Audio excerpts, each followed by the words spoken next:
ibu-ibu, kakak-kakak, hadirin hadirat yang dirahmati Allah. Alhamdulillah pada pagi ini kita bersama dengan majlis sambutan Al-Isra' wal Mi'raj yang merupakan sejarah dan juga panduan dalam kehidupan kita. Kerana sejarah ini merupakan panduan guru yang terbaik untuk kita mengejar impian, untuk kita mengejar kejayaan berdasarkan sejarah. Sebab itu kita kena faham sejarah untuk mencipta sejarah.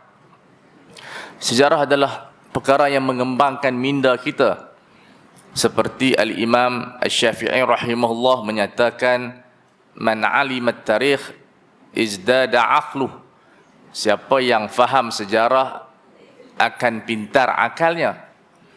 Maka kita umat Islam, alhamdulillah, cerita di dalam Al-Quran yang disebutkan oleh para ulama hampir ada 1000 sejarah, 1000 cerita.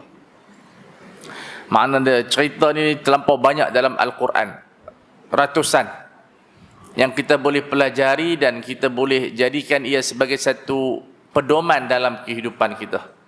Kita ada sejarah Fir'aun, kita ada sejarah Namrud, kita ada sejarah Nabi Allah Adam, sampailah kepada sejarah baginda sallallahu alaihi wasallam, dirakamkan oleh Al-Quran bukan sekadar untuk dibaca tetapi dijadikan sebagai ibrah, sebagai satu panduan untuk kita membina kehidupan kita menjadi cahaya dalam kehidupan, sirajan munira. Jadi bila kita menyambut Al-Isra' dan Mi'raj, ini merupakan satu panduan kepada kita apa yang kita boleh dapat daripada pembacaan ayat yang pertama di dalam surah Al-Isra'. Dan ia satu ayat sahaja yang menceritakan tentang Isra' secara jelas. Dan apakah panduan-panduan yang boleh kita guna? Cuma hari ini muslimat ramai, apakah panduan untuk muslimat? Bukan untuk kita terbang, tetapi dia adalah satu pembinaan kehidupan yang dapat mengubah. Sebab Al-Isra' ini satu pergerakan yang melambangkan perubahan arus kehidupan insan di zaman Rasulullah sallallahu alaihi wasallam. Di zaman jahiliyah yang penuh dengan sifat-sifat bengis, sifat penindasan, sifat syirik, jahiliyah yang memundurkan, sifat kezaliman yang menghilangkan kebebasan bersuara dan sebagainya. Wanita ditindas. Jadi Isra' ini dia menggambarkan satu perancangan yang sangat besar, di samping menghiburkan Rasulullah sallallahu alaihi wasallam, tapi adalah satu penanda aras kepada hijrah Rasulullah sallallahu alaihi wasallam, kerana Isra' ini berlaku beberapa bulan sebelum hijrah. Sebab itu Allah Subhanahu wa taala memulakan Isra' ini dengan kalimah subhana, sebab dia benda penting. Dan kalimah subhanallah ini adalah satu kalimah yang Allah Ta'ala ajar kepada para malaikat. Sebelum kita wujud ni, malaikat dah beramal dengan zikir ini.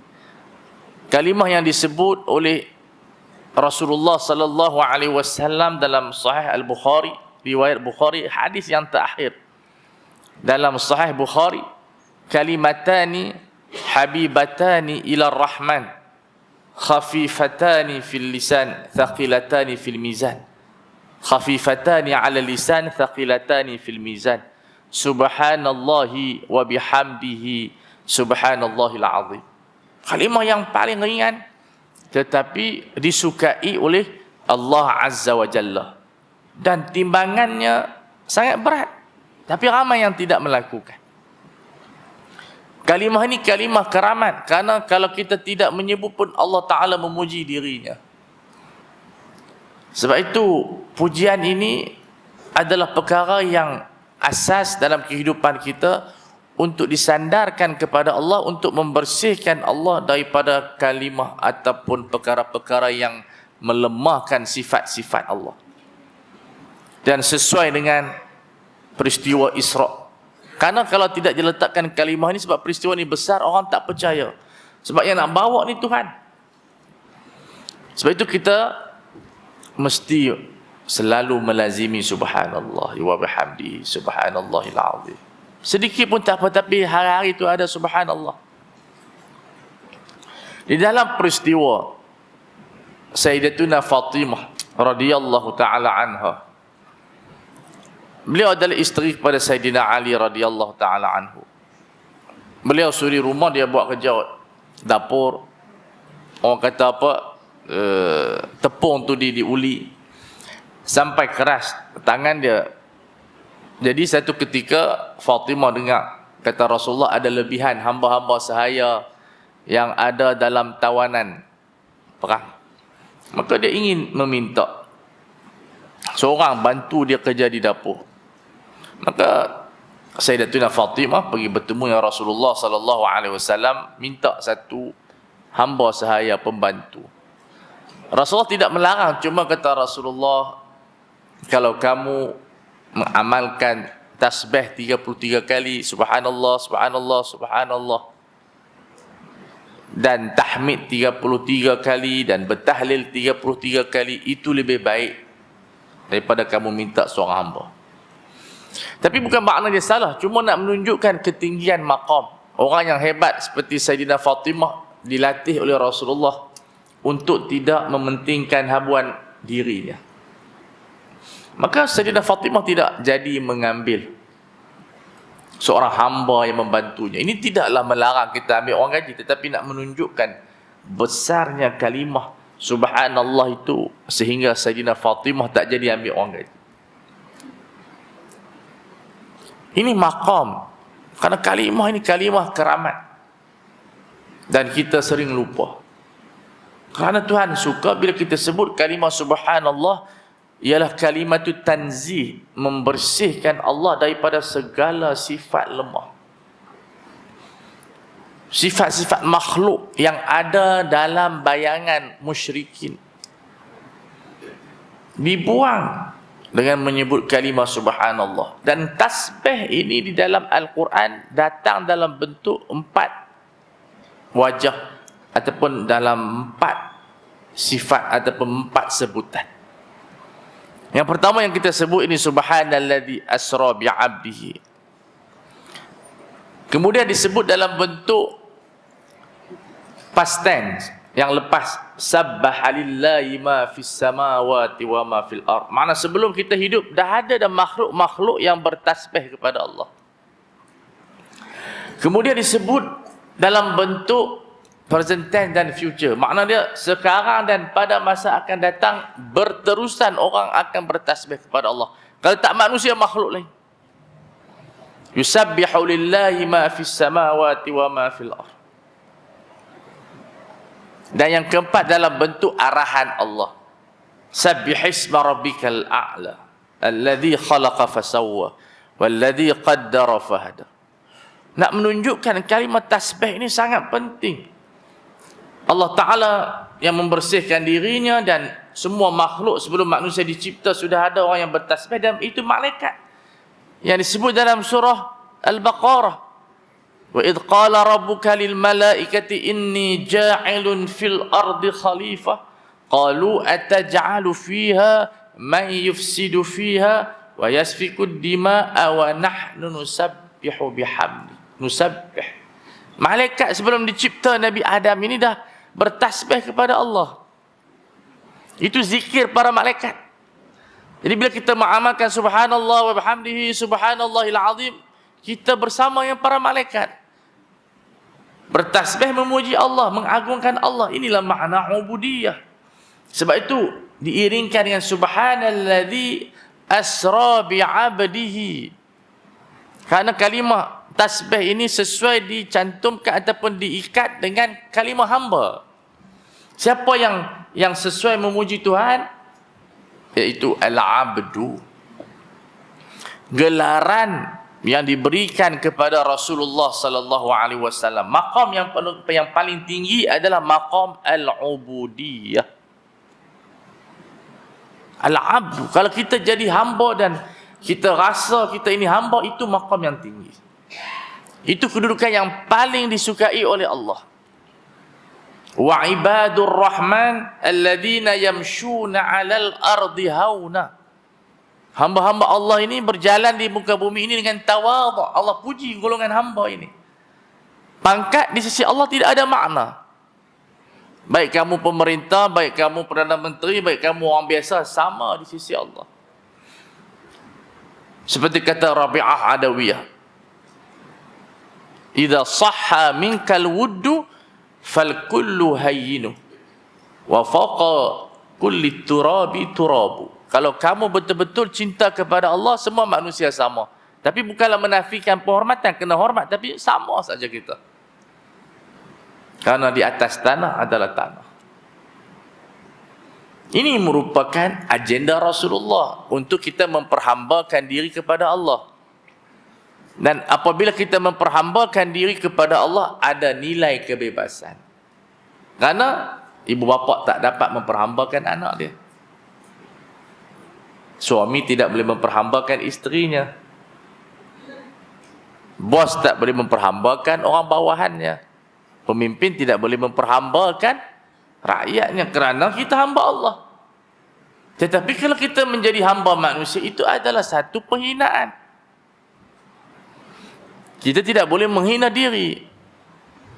La yanbaghi lil mu'min an yudhilla nafsah, kata Rasulullah sallallahu alaihi wasallam. Tidak boleh bagi seorang mukmin menghina diri dia dengan memperhambakan dirinya kepada makhluk. Kita berinteraksi dengan muamalat, bukan sebagai hamba.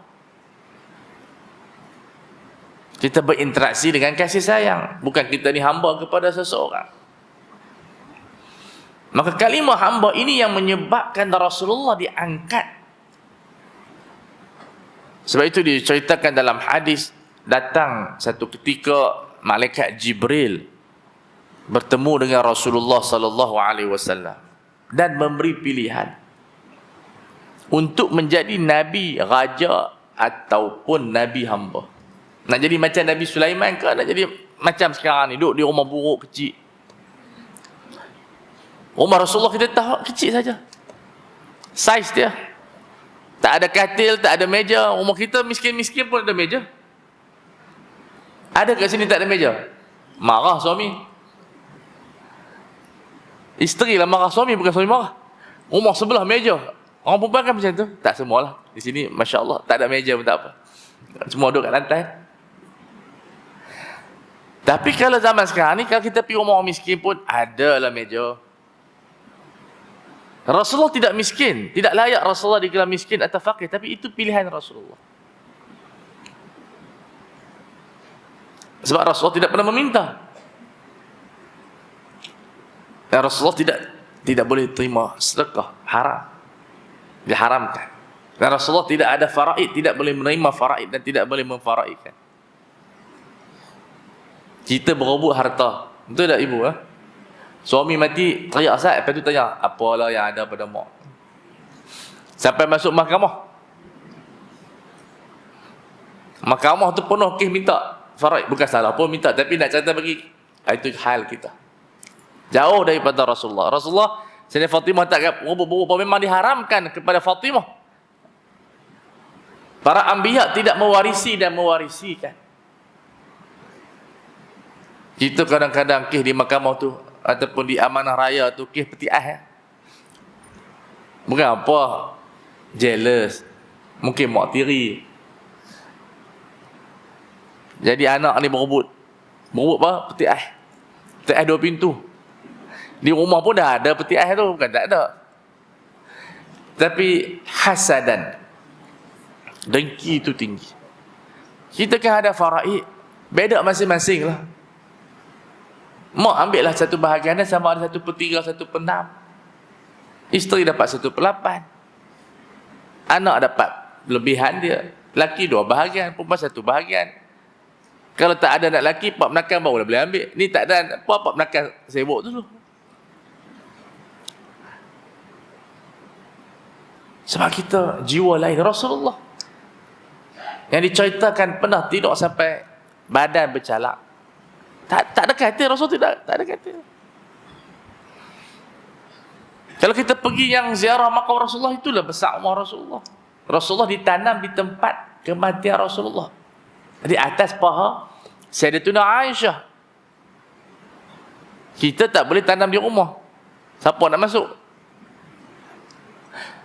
Boleh tanam tapi makruh. Tapi si undang-undang saya tak pasti kena cek undang-undang. Undang-undang bagi tak tanam kat dalam rumah ni. Kalau depan rumah boleh dah tanam, tapi tak berapa nak seronok hari-hari tengok. Tak jadi nak menangis. Rasulullah ni hamba. Bila malaikat main bagi pilihan nak jadi raja ke, maka Rasulullah memilih menjadi nabi hamba. Maka Allah Ta'ala berfirman, wa rafa'na laka dhikrak, kami angkat nama kamu. Idza dzukirtu dzukirta indi, bila nama aku disebut, nama kamu pun disebut. Sebab itu dalam Al-Quran sebut nama Allah, sebut nama Rasulullah. Tetapi manusia tidak faham. Kita tak faham nilai ubudiyah ini kerana kita dibebani dengan syahwat dan syubhat. Kita ada dua musuh yang selalu membengongkan kita, syahwat kita dan syubhat. Syubhat ni mana? Was-wasan pemikiran kita. Kita keliru dalam kehidupan kita. Nak bergaduh ke nak berdamai? Nak baik dengan orang bawah ke nak bergaduh? Dengan jiran nak, kita keliru. Nak berebut ke tak mau berebut? Nak tamak ke tak mau tamak? Itu sifat kita. Dia panggil greed. Ketamakan ni memusnahkan kehidupan. Tapi kita tak ada nak halang. Kuat. Kita tamak. Kita tamak harta kita, kita tamak harta suami, kita tamak harta anak. Yang anak pun kita nak ambil, yang suami pun kita nak kongkong, yang pok kita pun kita nak sapu. Istilah orang lain ni panggil apa? Sakau. Tu. Semua kita nak ambil. Itu dipanggil penyakit tamak. Tetapi Rasulullah membina keluarga yang tak ada tamak. Sayyidah Fatimah bila minta hamba, kata Rasulullah, biar hamba tasbih. Kalau kita sebut macam ni, ibu-ibu pergi minta kat suami lah. Abang raya ni macam mana nak tukar tak? Macam ni lah cerita dia. Balik bertasbih 33. Tahmid 33, tahlil 33, dia mengamuk habis. Suami pun bagi pada alasan, boleh dengar ceramah ni depan ni. So isteri tasbih lah. Tetapi Rasulullah berjaya didik keluarga Rasulullah. Sampai mereka ini tak ada apa-apa. Aisyah pernah berkata, di rumah aku kadang 2-3 hari tak ada apa. Kita tak boleh buat macam tu, kita haram tak boleh buat macam tu, suami tak boleh buat macam tu. Ini dipanggil khususiat, keistimewaan Rasulullah aja boleh buat. Kita saja Tuan Haji, tak apalah kita ikut Rasulullah 3 hari tak ada makan beras. Bini tu main jumpa Tok Kadi terus. Lah bini pandai. Saya ada tengok bini ada masalah sikit, dia pergi cerita dekat Facebook. Habis Tok lelaki tu kena. Nasiblah ibu-ibu ni tak main Facebook. Hak ni generasi anak-anak. Bahaya. Dia bergaduh dengan Tok lelaki dia. Apa lagi? Tok lelaki dia buka Facebook. Tok lelaki tak cerita. Sebenarnya di mahkamah, di balai polis ada kes 7 kes perempuan bully suami. Dia dera. Ada. Ni taekwondo silap gaya orang ni. Tapi suami ni dia tak boleh nak cerita kat Facebook. Nampak teruk sangat. Sebab tu orang tak nampak kes suami didera oleh isteri. Sebab mereka malu nak cerita ke orang. Tapi isteri, apa lalu semua dia cerita. Satu kampung akan bising. Kerana kita ada ni syahwat. Syahwat kita ni menyebabkan kadang-kadang boleh meruntuhkan negara. Kerana dengan isu kita. Tetapi Sayyidina Aisyah sabar. Kita tak boleh jadi macam mereka. Zaman itu zaman luar biasa. Sampai makanan mereka pun Rasulullah bila mai orang minta sedekah bagi ke orang dulu. Satu ketika Abi Hurairah, hari itu nasib dia tak apa baik. Abi Hurairah ni duduk kat masjid, dia panggil Ahlus Suffah. Zaman sekarang ni orang panggil gelandangan. Di zaman Rasul ada gelandangan. Maksud mereka yang miskin sangat. Rumah di mana? Di masjid. Masjid ni ada makna tempat untuk tidur, tapi tidur hilang semua pula. Itu jadi isu. Zaman dulu masjid bebas untuk orang tidur. Zaman sekarang kalau tidur hilang, tinggal kipas pun dicabut ni. Zaman kecurian. Tiap-tiap hari ada lah orang bagi mereka makan, tapi hari tu tak tahu pasal apa tak ada orang bagi makan. Abi Hurairah bagi salam kat Abu Bakar. Assalamualaikum. Waalaikumsalam. Jawab je. Tapi tak komen apa. Mungkin hari itu semua berkat baik mood, tak tahu pasal apa. Maka bertemulah dengan Rasulullah. Rasulullah faham mereka. Rasulullah tanya Aisyah, ada apa? Adalah sebotol susu. Baginda pun panggil Abu Hurairah, mai minum susu. Tapi kata, kamu jangan minum seorang, kau panggil semua kawan kamu dulu. 12 orang tu. Jadi bagi mereka minum dulu. Ketua ni kena minum last, jangan minum awal. Lah terbalik, ketua minum dulu. Sunnah ni macam tu. Kita tuan rumah minum lah. Berhenti pun jangan berhenti awal. Sekali tamu tersentak. Ni tuan rumah berhenti awal. Dia pergi makan dulu. Siapa nak makan, tuan rumah berhentilah. Jadi adab dia bila kita makan, tuan rumah tu kena lewat berhenti. Baru tetamu boleh tambah. Ni tuan rumah ada pergi dapur dah, tambah. Kita tak ada nak tambah, segan nak tambah. Tapi ada orang juga, dia tambah, dia tak peduli. Kita pun tetamu jangan tambah sampai 3-4 pinggan. Jadi Abu Hurairah pun bagi dulu botol susu dekat kawan-kawan dia. Last sekali, barulah Abi Hurairah minum. Dia kata, aku minum sampai kenyang dan ayak tak berkurang. Itu karamat, mukjizat Rasulullah sallallahu alaihi wasallam. Kita jangan duk pergi celup macam tu. Jadi ayah pin, itu dipanggil mukjizat Rasulullah. Kehidupan yang sangat simple. Rasulullah kan di rumah ada dipanggil aswadain, ayak dengan tambah sebiji 2 biji je. Kita pentam satu kotak tu yang macam mana? Dia kurma ni sikit penawar, banyak racun. Kita tu dia api kurma sedap 10 biji. Ni apa? Gula naik, memanglah gula naik. Buka puasa sampai 10 biji. Sedap kurma ni. Beli mana? Tanya beli mana tu, tambah lagi. Sunnah Rasulullah yang dalam bab pemakanan ni bukan makna boleh makan banyak, makan sikit saja. Betul kata ulama, kurma ini makan sikit jadi ubat, makan banyak jadi mudarat. Kita orang kena kata balun satu kotak, memang masuk hospital ni tu macam mana kurma, memang macam tu. Rasulullah makan dengan sebiji 2 biji, kita pergi hentam tu dia. Sebab tu dalam hadis nak menggambarkan zaman dulu ni besarnya sampai Rasul kata apa? Ittaqin nar walau bisyiqqi tamrah. Hindarilah neraka walaupun kita potong. Kita ada 1 biji kurma, ada orang minta sedekah, kita boleh potong, bagi seorang 2. Sebab tu dalam hadis makan semayang ni, kata ulama, kalau kita dijamu makan dengan semayang, makan dulu, tapi makan 2 biji 3 biji tamar, bukan poyok nasi tu. Itu di zaman Rasulullah tak ada penyakit kita. Saya rasa ada ni kat belakang makanan ni. Ada tak? Ada. Bau. Sebab saya tak sarapan ni. Dia tak apa. Lebih awal. Saya nak balik Kuala Lumpur pula. Tapi nak cerita makna hamba, nak cerita pasal apa Rasulullah diangkat, sebab Rasul ni hamba. Itu je. Dia tak jadi datuk Tan Sri pun. Itu sebenarnya itu was-wasa. Bukan itu salah, tetapi itu yang menyebabkan ramai orang lupa diri. Pangkat menyebabkan kita ini lupa diri. Tak payah jadi pangkat besar, kita jadi pengurusi masjid pun kita dah ada syekh dia tu aja. Betul.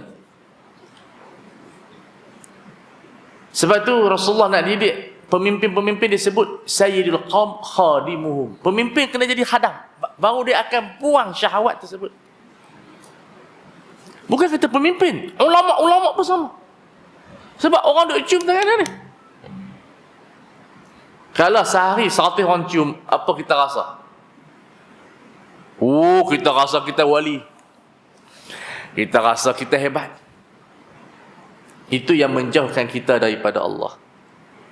Sebab tu masyayikh kita banyak, maka bila nak cium, kita cium juga, tapi dia tarik tangan, dia tak mau orang cium, tak mau mereka ni dipuja. Kerana bila kita suka dipuja, dia menafikan sifat ubudiyah.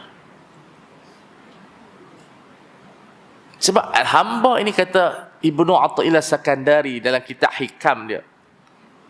Saya kalau tak ajak hikam di masjid ni, bacalah kitab hikam. Carilah mana-mana ustaz ajak kitab hikam. Saya ada kitab, saya mengajak kitab hikam di Selangor, di Putrajaya.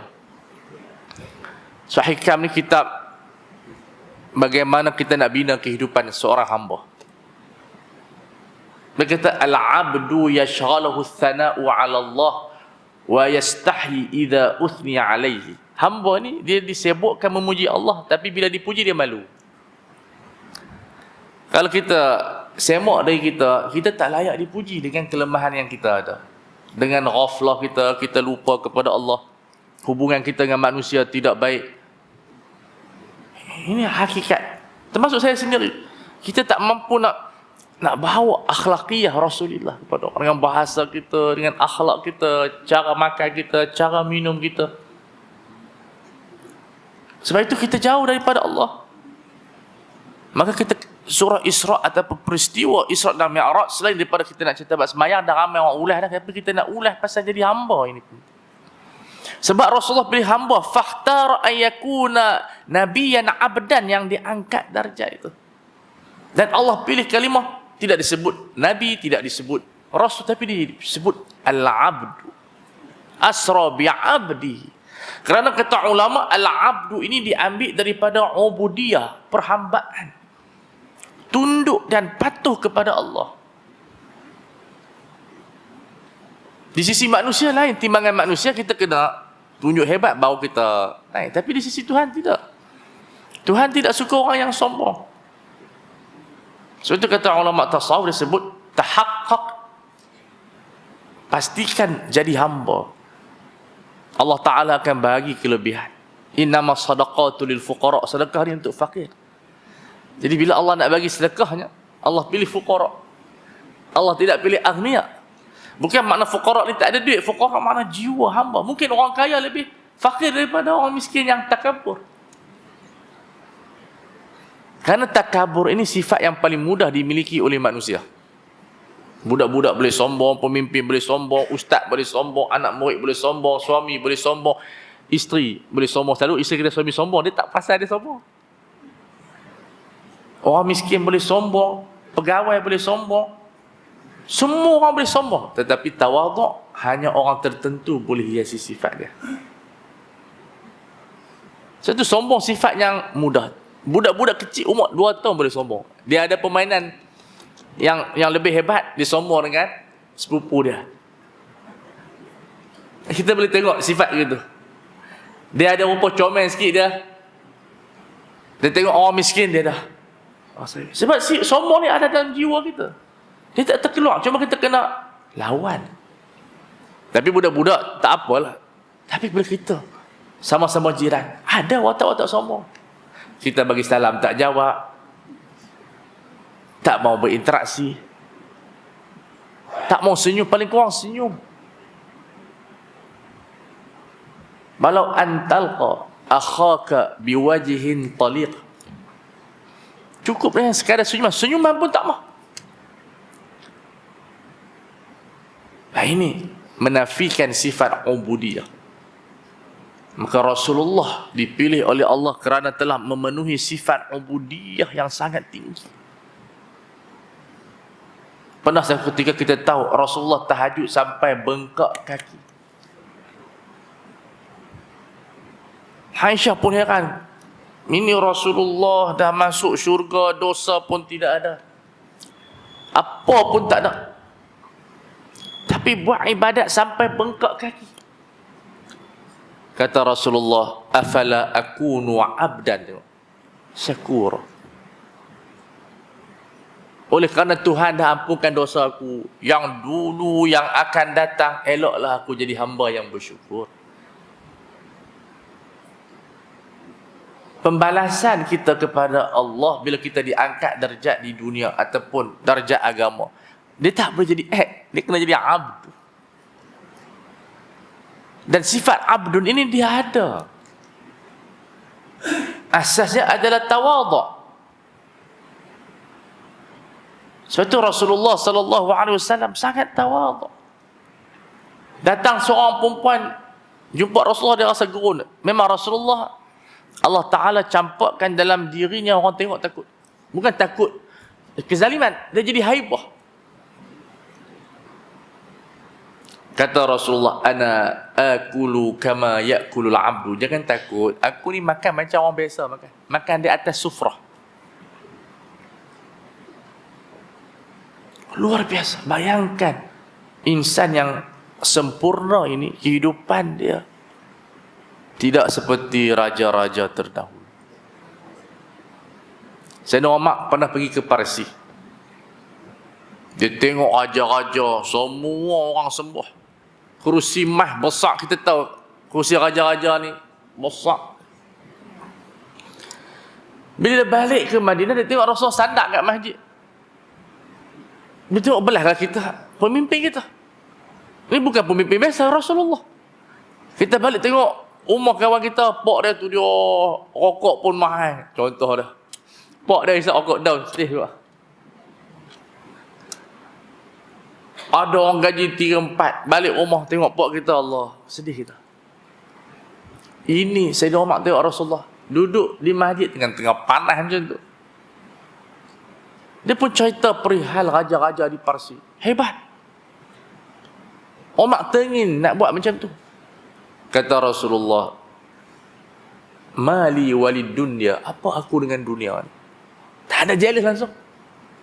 Illa mithlu rajulin, melainkan seperti seorang lelaki bila dia berjalan tengah panas, dia panas duduk bawah pokok sebentar, kemudian jalan balik. Tak ada apa, persinggahan dalam dunia ni. Ini orang yang faham hakikat kehidupan. Kita berebut dunia, Allah. Kalau orang perempuan tarik rambut dah. Bukan makna tarik rambut tu, tapi makna nak, kita bergaduh sampai tarik rambut. Hilang akhlakiah kita. Rasulullah tak jadikan benda itu isu. Sebab itu Sayyidina Umar, bila Islam mengalahkan Parsi, semua harta rampasan raja-raja sampai ke Madinah, Umar menangis. Dia kata, Rasulullah tak nampak kekayaan ini, Abu Bakar pun tak nampak, aku yang sampai pada aku, dan mereka kedua-duanya lebih afdal daripada aku. Teriak Umar, sebab apa? Harta mereka banyak. Kita Yahoo macam cerita Piramid, Yahoo.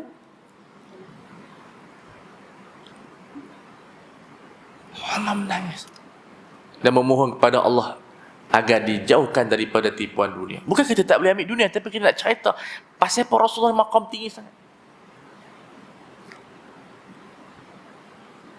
Sebab ciri-ciri yang luar biasa ini, yang kita boleh ambil sikit pun tak apa. Kalau kita ambil sifat tawaduk. Apa itu tawaduk? Khidmah. Berkhidmat kepada orang. Bagi salam dulu kepada orang. Karena Rasulullah yusallimu ala sibyan. Rasulullah ni di atas hobinya bagi salam kepada budak-budak. Jumpa budak-budak bagi salam dulu. Kita kena tunggu dulu. Mana boleh. Budak-budak kena bagi salam kat saya. Akhlak dia. Ini yang menjadikan Rasul diangkat. Sebab nak naik ke langit tu, Sidratul Muntaha selepas Isra' tu, Jibril pun tak boleh masuk. Karena tidak mampu menandingi sifat Rasulullah.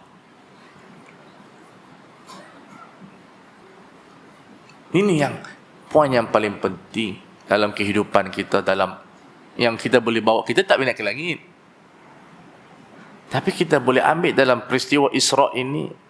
Bagaimana saya nak jadi hamba? Kaifa nakunu ibadallah? Bagaimana saya nak jadi hamba Allah? Dalam bermuamalat dengan Allah, kita sujud, kita zikir, kita bertasbih, kita akan dapat rasa halawah, kemanisan. Kemanisan ini menjadikan kita ceria. Allah, dia automatically dia akan jadi kita lebih lemah lembut. Bila kita berhubung dengan Allah Azza wa Jalla, kita akan jadi lembut. Kita akan jadi garang. Orang Kedah kata pongoi. Tengok kucing pun geram. Kucing curi seekor ikan dia ligas satu kampung. Sampai ada orang juri yang pandang. Moh, kucing dia tak macam orang. Orang kalau dia jumpa 10,000 dia ambil 10,000. Kucing dia ambil seekor je. Tapi bila kita dah mula berinteraksi dengan Allah sebagai hamba, dia ada kesan dalam jiwa kita. Kita rasa tenang. Nak mahu orang pun fikir ambil kali. Tambah nak maki orang. Orang yang mulut dia maki saja, jiwanya ada masalah. Kalau bahasa Kedah, teruk. Saya tak tahu bahasa Perak maki macam mana. Tapi kalau Kedah, dia sebut dajel dia. Ada bahasa teruk Kedah, tak belajar saya sebut, tak kamu. Tapi orang Kedah, sampai sekarang duk kata, bukan semua, duk kata, itu budaya, itu bukan budaya, itu budaya jahiliah. Dia pakai sebut, kita biasa. Tak, bukan biasa, tak boleh. Sebab itu Rasulullah diutuskan nak perbetulkan budaya jahiliah. Kalau bahasa Kedah, biasa dengar, kamu ni anak haram jadah semua. Apa bahasa ni? Kalimah-kalimah yang menyebabkan orang sakit hati. Itu tak pergi Melaka, lahabau kamu. Mungkin je nak kata Abu Lahab, tapi jadi saya lah rasa, saya tak cari apa punca jadi lahabau. Mungkin nak kata kamu ni Abu Lahab, singkatan jadi lahabau kamu ni. Tapi kalau haram jadah, saya tahu dah. Dia pergi Mekah, sampai ke Jeddah, orang teksi kata, haram, tanah haram. Jeddah kan haram. Dia duk ingatkan orang tu maki macam duk balik tu. Dia orang balik haram Jeddah. Itu asbabun nuzul dia tu. Tapi kenapa kita nak bawa budaya yang tidak baik? Rasulullah ini sifat dia, idza kharaja yuhibbu an yasma'a ar-rasyid ya rasyid wa ya hadi. Rasul bila keluar rumah dia suka orang sebut benda-benda yang baik. Wahai orang yang mendapat petunjuk, wahai orang yang mendapat hidayah. Ini dia panggil power of words. Kuasa bercakap. Kita kalau jumpa orang kita sebut, kamu ni huduh sungguh, mood kita terus dah. Apa salah kita puji dulu, sedapnya. Itu bahasa-bahasa yang positif. Cuma tambah sikit, okeylah. Ni dah lah makan, kutuk pula tu. Rasulullah sifatnya ma'aba ta'aman qad, tak pernah kutuk makanan. Satu ketika Rasulullah puji makanan yang paling sedap adalah cuka. Apa yang sedap cuka ni saya tak tahu. Tapi Rasulullah ni sifatnya tu, ni'mal al-udum disebut apa? Sebab makanan adalah al-khal. Tak sedap cuka ni. Tetapi sifat Rasulullah ni dia tidak suka mengaibkan makanan. Jadi kita tak bagus makanan ni, cuma puji. Saya teringat tu saya cerita abang dia kan seorang ulama besar nama Syekh Idris Al-Jarumi. Dia tokoh ulama besar di Kedah lah. Anak cucu heran bila tanya, kata tok orang panggil tok orang, ikan apa yang paling sedap? Hari tu dia makan ikan temenung, contohlah ikan kembung. Ikan kembung. Esok dia tanya lagi, hari ikan tu yang paling sedap. Tak ada satu ikan yang paling tak sedap. Oh, menggembirakan. Ini yang dikatakan makna hamba. Kita dia panggil zaman komplain, zaman netizen. Buat apa saja semua orang komplain. Sebab tu katakan Sayyidina Ali, man kathura itabuhu qalla ashabu. Siapa yang banyak komplain kurang kawan. Komplain biar bertempat. Ini masuk-masuk rumah kenduri dah komplain dah. Tu pelami sengit sebelah dah. Tu dia. Itu kita orang lelaki tak pergi pelamin. Kita duduk kat bawah tu makan dah. Orang perempuan zaman dia wajib pergi tengok pelamin. Lepas tu dia akan membuat pelbagai ulasan. Rasa yang tahun lepas tu comel lagi anak dia. Hak ni gelap sikit. Hak pengantin tu dengar, teriak pengantin. Pasal apa kita nak sebut kalimah-kalimah yang tak menggembirakan orang? Tetapi Rasulullah sallallahu alaihi wasallam luar biasa. Sampai Rasulullah nak tegur sahabat dia yang salah pun Rasulullah doa dulu. Satu ketika seorang sahabat tu dia main lambat sembahyang. Bila dia main duduk soft seorang-seorang. Sebab Rasulullah duduk rokok lah. Jadi bila rokok dia dapatkan takbir pertama tu, rakaat pertama dia pergi rokok tu tapi duduk seorang-seorang. Jadi dia berjalan lah sambil rokok lah. Rasulullah kelebihan baginda Rasulullah yang disebut oleh para ulama, Rasul boleh lihat di belakang. Dia tidak ada mata, tapi Allah Ta'ala bagi nampak. Ini tuan-tuan kena belajar. Dia panggil kelebihan Rasulullah ada hampir 400. Di antaranya Rasulullah boleh tengok sahabat-sahabatnya di belakang dia. Jadi habis sembahyang, Rasul panggil siapa yang sembahyang seorang-seorang tu? Rasul panggil dia, Rasul kata apa? Zadakallahu hirsan wala ta'ud. Moga Allah Ta'ala bagi kamu semangat mai awal lagi. Jangan ulang duduk seorang-seorang. Mai duduk dalam saf. Saya teringat dulu kat sekolah saya dulu, cikgu tu garang. Moga Allah Ta'ala ampunkan dia lah. Dia kalau marah anak murid, dia panggil, "Oi, mangkuk."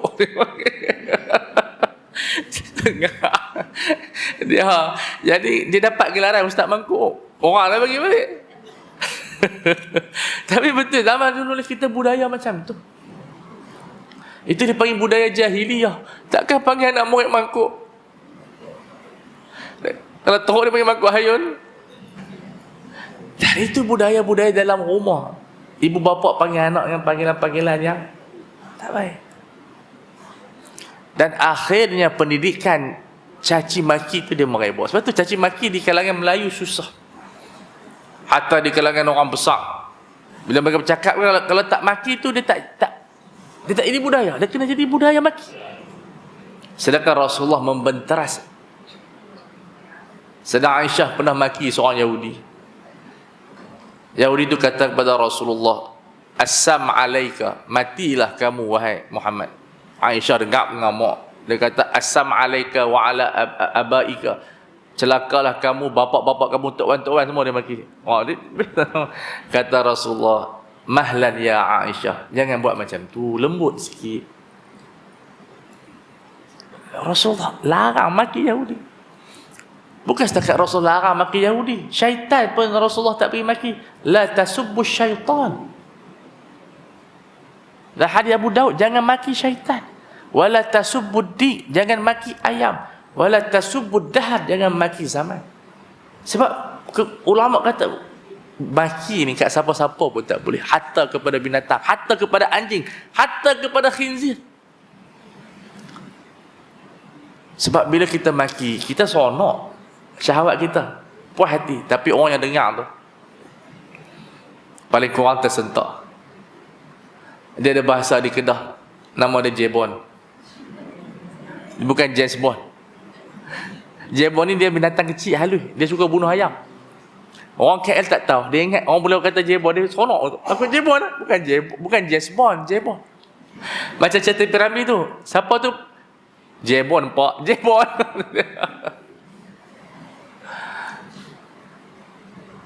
Inilah al-abdu. Sebab tu kalau kita baca sirah Rasulullah, kita nak tahu rahsia macam mana Rasul diangkat. Nabi lain tak diangkat. Bila ulama bahas kenapa Nabi Allah Musa boleh bercakap dengan Allah, tak semua Nabi boleh bercakap dengan Allah. Wa kallama Allahu Musa taklima. Al-Imam Ibnu Katsir dia sebut apa? Sebab Nabi Allah Musa ni tawaduk, sangat tawaduk. Itu saja. Lepas tu dalam syair sebut fa inna rafi'al qaumi may yatawaddu. Orang yang paling tinggi di sisi Allah yang tawaduk. Sebab orang perempuan tak boleh angkat, dia pergi tolong. Tak boleh angkat, pergi tu nak buka. Kemudian pergi jadi pula pekerja kepada Nabi Allah Shu'aib. Berapa tahun nak tebus banyak mahar. Kita tak ada lah macam tu. Ini cerita para anbiya, mereka kehidupan mereka luar biasa.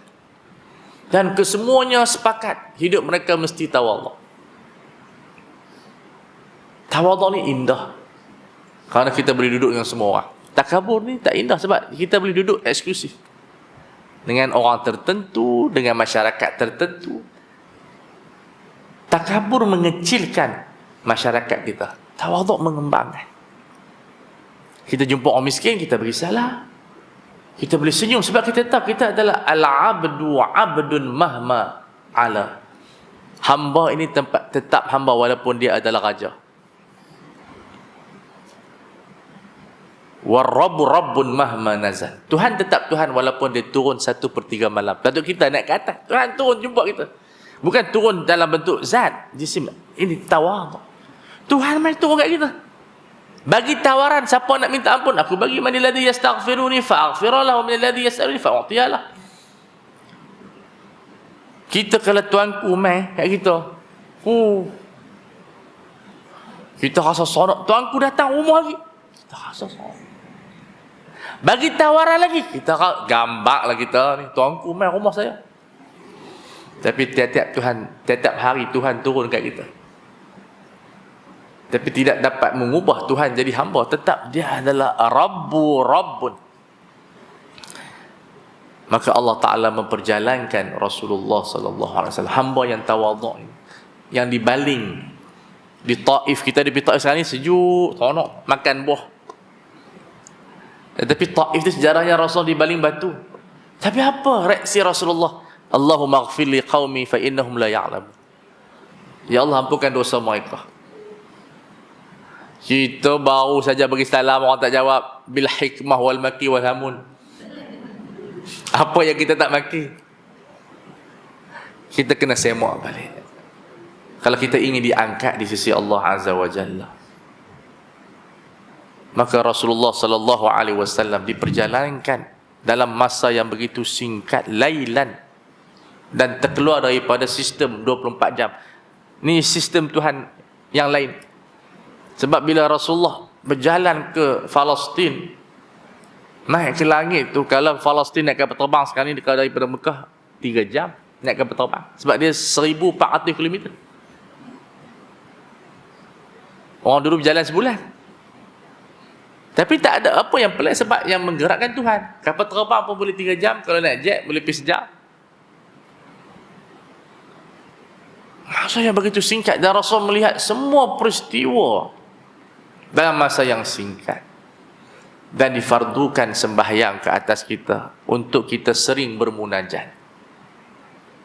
Dan itulah mi'raj kita. Kita naik ke langit dengan jiwa kita, bukan dengan badan kita. Rasulullah naik dengan badan, jiwa, ruh. Tetapi kita naik ke langit dengan jiwa kita. Bila kita sebut Allahu Akbar, kita bermi'raj dengan Allah. Makna kita bermunajat. Sebab Rasulullah bermunajat dengan Allah. Allah fardukan sembahyang 50, turun ke langit bawah, jumpa Nabi Allah Musa, bila minta. Kalau cuba kita bayangkan 50 waktu, tak dah buat kuliah dah. Baru nak dengar ceramah ustaz, dah masuk waktu. Baru habis mukadimah ustaz, kita sembahyang dulu. Pakai tak ada ceramah. Ceramah pun tak, kahwin pun tak, apa pun tak. Baru nak angkat nikah, Tok Kadi nak angkat nikah. Ni hazan dah Tok Kadi. Apa pun tak boleh buat. 5 waktu tu pun orang dah bagi alasan. Penat, sibuk. 50 waktu macam mana, sampai 5 waktu. Tapi 5 waktu itu cukup untuk mendidik. Inna salata tanha 'anil fahsya'i wal munkar. Sembahyang ni kalau kita hayati, dia adalah reset minda nak jadi baik. Bukan sembahyang tu jadi baik, tapi dia reset minda nak jadi baik. Dia ada satu possibility, kekuatan untuk didik manusia jadi orang yang baik. Maka difardukan sembahyang. Sebab tu kata ulama sebagai penutup, tak mau lama sangat, makruh. Bisa rasa main-main jauh juga. Teluk Intan ni nampak macam dekat, boleh sampai ke Ipoh dah kalau ikut dah. Kata para ulama tasawuf, ya man 'asha wa ma'asha, innaka tahruju minad dunya wa tafqadu aladza syai'in as-salah. Wahai manusia yang hidup panjang, kamu akan keluar di muka bumi ini dan kamu akan hilang 2 kelazatan.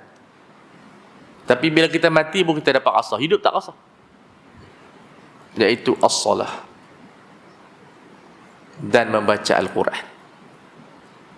Nak cerita tak boleh, masa orang mati yang dapat tahu. Bila kita mati, sembahyanglah yang paling lazat. Tapi kita tak boleh nak patah balik. Sembahyang kita bercakap dengan Allah, baca Quran Tuhan bercakap dengan kita. Maka diriwayatkan, walaupun cerita ni saya tidak tahu kesahihan, tetapi logika dia ada untuk peringatan. Saat yang paling sedih kita dalam kubur hari pertama tu, hari pertama subuh tu, ialah bila azan subuh kita tak dapat menjawab. Bukan nak sembahyang, nak menjawab pun tak boleh lah, walaupun kubur kita di belakang ni. Itulah perasaan orang mati yang paling sedih. Sekarang ni kita Allah azab pula. Lena sedap ni. Sebab azan ni semua time waktu tidur. Pukul 1. Itu tidur best. Pukul 5 dah. Tidur pun best penat-penat. Dia main tu waktu-waktu yang solat rehat. Tapi sebenarnya sembahyang itu membentuk jiwa, kehendak yang kuat, willing. Maka itulah Al-Isra' wal Mi'raj yang boleh kita sampaikan pada hari ini. Mudah-mudahan peristiwa ini dapat membentuk sembahyang kita yang naik ke langit dan membentuk jiwa kita menjadi hamba. Kalaulah masyarakat berinteraksi dengan hamba, saya berinteraksi sebagai saya seorang hamba, ibu-ibu berinteraksi dengan semua orang sebagai hamba, atau sebagai ayah. Kita dengan anak kita hamba, bukan kita bos dia. Kita didik dia, tapi kita tidak kontrol dia. Ada anak yang terseksa, mak ayah kontrol sampai tak ada nak cakap apa. Kita berinteraksi sebagai seorang hamba, layyinan, hayyinan, lemah lembut. Rasulullah pergi rumah rumah Fatimah bagi duduk atas kerusinya. Fatimah pergi rumah Rasulullah bagi Fatimah duduk atas kerusi dia. Subhanallah, ajaib. Kalau kita boleh merealisasikan makna ubudiyah, masyarakat akan hidup dengan aman, dengan mahabbah, dan memberi kesan kepada semua orang yang duduk dalam sekeliling kita. Jadi saya rasa setakat itu dahulu. Kalau ada apa-apa soalan, kita buka sikit kot kepada tuan-tuan dan puan-puan. Mudah-mudahan Allah Ta'ala merahmati kita. Wa sallallahu ala sayyidina Muhammad wa ala alihi wa sahbihi wa sallama walhamdulillahi rabbil alamin. Saya ucap terima kasih kepada terkuasa, kepada puan, kepada semua yang menjemput saya dari jauh. Jadi ada soalan apa-apa? Ada siapa-siapa nak tanya? Dia jarang orang perempuan bertanya. Jadi kata ada soalan. Kita tutup dulu dan saya ucap terima kasih. Jadi saya ada sikit buku-buku Telaga Biru. Yang ni kalau tuan-tuan nak baca ada sikit ya. Tajuk ni sangat sesuai dengan Isra' dan Mi'raj. Tajuk dia sujud. Tajuk dia sujud, berbisik di langit, di bumi, didengar di langit. Sangat bagus, kawan saya tulis. Ni ada buku-buku yang lain, harga ada di belakang, tuan-tuan boleh tengok lah. Cuma fiqh wanita ada satu ya. Kalau tuan-tuan nak, saya kalau main. Jadi ada satu je fiqh wanita untuk kalau siapa-siapa nak, boleh nanti insya-Allah. Saya ucap terima kasih. Kita tutup dengan doa, Rabbana zalamna anfusana wa illam taghfir lana wa tarhamna lanakunanna minal khasirin. Allahumma ati nufusana taqwaha wa zakkiha anta khairu man zakkaha anta waliyuha wa maulaha. Rabbana atina fid dunya hasanah wa fil akhirati hasanah wa qina adzabannar. Sallallahu ala sayidina Muhammad wa ala alihi wa sahbihi wasallam. Walhamdulillahi rabbil alamin. Assalamualaikum warahmatullahi wabarakatuh.